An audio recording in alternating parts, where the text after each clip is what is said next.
ইসরায়েলের সঙ্গে যুদ্ধের জন্য প্রস্তুত সিরিয়া। সিরিয়ার পররাষ্ট্রমন্ত্রী ফয়সাল মেকদাদ জানিয়েছেন, ইসরায়েলের সাথে সম্ভাব্য যুদ্ধের সময় নিজের ভূখণ্ড রক্ষা করার জন্য পুরোপুরি প্রস্তুত সিরিয়া। স্বাগত জানাচ্ছি টুডে অ্যান্ড টুমোরো চ্যানেলের বিশেষ সংবাদ প্রতিবেদনে। গাজায় ইসরায়েলি বর্বরতার বিরুদ্ধে প্রথম থেকেই সরব সিরিয়া।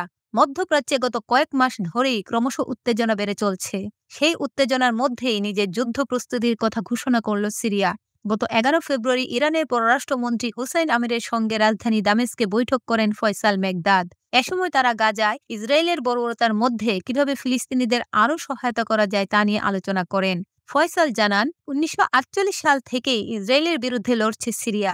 ওই বছরেই ইসরায়েল রাষ্ট্রের জন্মের পর ইহুদিবাদী দেশটিকে আক্রমণ করেছিল সিরিয়া। ফয়সাল মেকদাদ আরও বলেন, সিরিয়া ইসরায়েলের আগ্রাসনের বিরুদ্ধে লড়াই চালিয়ে যাচ্ছে। এখনও আমরা যুদ্ধের জন্য প্রস্তুত, তবে যুদ্ধ কবে ও কিভাবে হবে তা নির্ধারণ করা শুধু বাকি আছে। তিনি সিরিয়ার হারানো ভূমি গোলান হাইটসের গুরুত্বের কথাও উল্লেখ করেন। 1967 সালে ইসরায়েল এই এলাকা দখল করে নিয়েছিল।